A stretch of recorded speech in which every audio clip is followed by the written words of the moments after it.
नमस्कार, मैं डॉक्टर हृदय चौधरी। आप सभी का स्वागत है मेरे यूट्यूब मंच पर। आज की इस वीडियो में इम्पोर्टेंट जीके के क्वेश्चन लिए गए हैं जो किसी न किसी परीक्षा में आ चुके हैं। आपके लिए भी ये क्वेश्चन बेहद इम्पोर्टेंट हैं क्योंकि आप भी किसी न किसी परीक्षा की तैयारी कर रहे हैं। तो ये सारे क्वेश्चन बहुत ही महत्वपूर्ण हैं। तो वीडियो शुरू करते हैं बिना किसी देरी के और चलते हैं सवालों की दुनिया में। और पहला प्रश्न आपके सामने है, गाँव में सार्वजनिक सुविधाओं का प्रबंध करने की व्यवस्था किसके द्वारा होती है? गाँवों में सार्वजनिक सुविधाओं का प्रबंध करने की व्यवस्था किसके द्वारा होती है? तो इसका जवाब होगा विकास खंड शासन द्वारा। विकास खंड शासन द्वारा गाँवों में सार्वजनिक सुविधाओं का प्रबंध करने की व्यवस्था की जाती है। आगे बढ़ते हैं और प्रश्न है, पंचायती राज व्यवस्था में पंचायत समिति किस स्तर पर गठित होती है? आप जानते हैं कि पंचायती राज व्यवस्था में 3 स्तर होते हैं। तो पंचायती राज व्यवस्था में पंचायत समिति किस स्तर पर गठित होती है? तो इसका जवाब होगा ब्लॉक स्तर पर।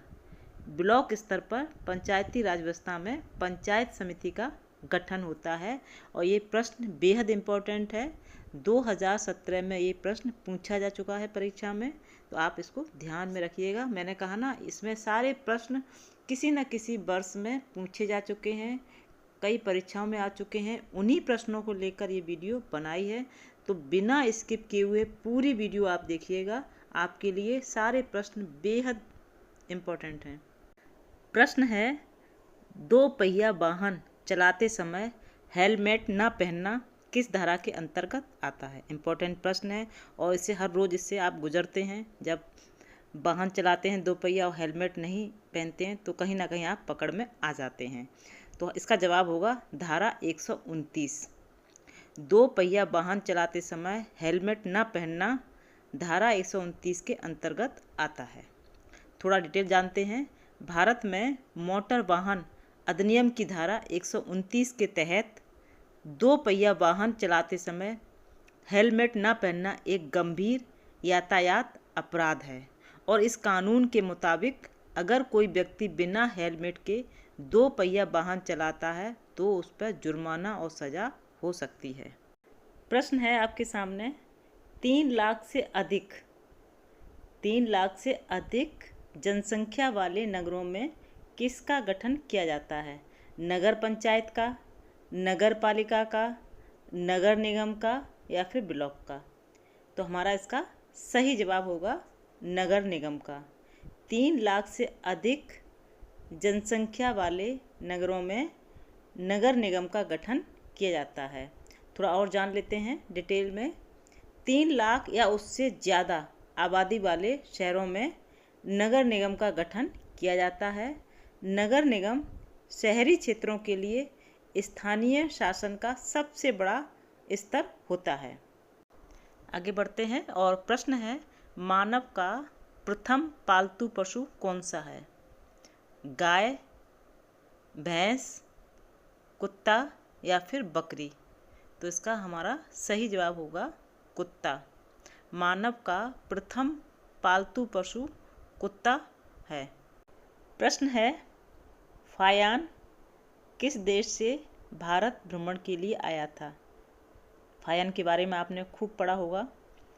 तो फायान किस देश से भारत भ्रमण के लिए आया था? अमेरिका से, इंग्लैंड से, चीन से या फिर मिस्र से? तो इसका राइट आंसर हो जाएगा चीन से। फायान चीन से भारत भ्रमण के लिए आया था। फायान एक चीनी बौद्ध भिक्षु और अनुवादक था। भारत आने वाले वह पहले चीनी यात्रियों में से एक थे। फायान ने चीन से रेशम मार्ग पर होते हुए भारत की यात्रा की थी। आगे बढ़ते हैं और प्रश्न है, इम्पोर्टेंट प्रश्न है, मेगस्थनीज किसके शासनकाल में भारत आया था? हर्षवर्धन, चंद्रगुप्त मौर्य, चंद्रगुप्त विक्रमादित्य या फिर शाहजहाँ? तो इसमें हमारा करेक्ट आंसर हो जाएगा चंद्रगुप्त मौर्य। मेगास्थनीज चंद्रगुप्त मौर्य के शासनकाल में भारत आया था। यूनानी राजदूत मेगास्थनीज चंद्रगुप्त मौर्य के शासनकाल में भारत आया था। मेगास्थनीज सेल्यूकस प्रथम निकेटर का राजदूत था और वह 302 से 298 ईसा पूर्व के बीच भारत आया था। आगे बढ़ते हैं और प्रश्न है, गद्य और पद्य दोनों में रचित वेद कौन सा है? ये इसकी जानकारी तो सभी को होनी चाहिए। तो इम्पोर्टेंट प्रश्न है, ऋग्वेद, सामवेद, यजुर्वेद या फिर अथर्ववेद? तो हमारा इसका सही जवाब है यजुर्वेद।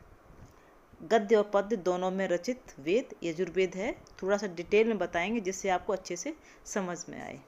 यजुर्वेद गद्य और पद्य दोनों में रचित वेद है। यजुर्वेद में यज्ञ की प्रक्रिया के लिए गद्य और पद्य मंत्र है। यजुर्वेद के गद्यात्मक मंत्रों को यजुष कहा जाता है। यजुर्वेद के पद्यात्मक मंत्र ऋग्वेद या अथर्ववेद से लिए गए हैं और वहीं ऋग्वेद और सामवेद पद्य रूप में ही है। आगे बढ़ते हैं और प्रश्न है, प्राचीन कुरु जनपद की राजधानी कहाँ थी? इम्पोर्टेंट प्रश्न है, अक्सर ये प्रश्न परीक्षा में पूछ लिया जाता है। तो प्राचीन कुरु जनपद की राजधानी कहाँ थी? तो इसका जवाब है हस्तिनापुर। हस्तिनापुर और इंद्रप्रस्थ प्राचीन कुरु जनपद की राजधानी रही हैं।